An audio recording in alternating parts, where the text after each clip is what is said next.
उल्लेखनीय कामगिरी केल्याबद्दल पालकमंत्र्यांच्या हस्ते ठाणेदार श्रीकांत निचळ सन्मानित। जळगाव जामोद पोलीस स्टेशनचे ठाणेदार श्रीकांत निचळ यांचा 26 जानेवारी प्रजासत्ताक दिनी बुलढाण्याचे पालकमंत्री तथा मदत व पुनर्वसन मंत्री मकरंद जाधव पाटील यांच्या हस्ते प्रशस्ती पत्र देऊन गौरव करण्यात आला।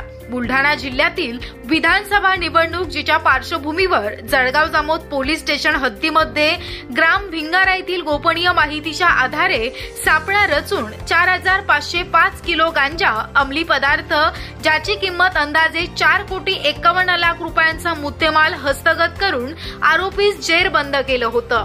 पोलीस स्टेशन जळगाव जामोद येथे अपक्रमांक 427/2024 कलम 20 NPDS ऍक्ट प्रमाणे गुन्हा दाखल केला आहे।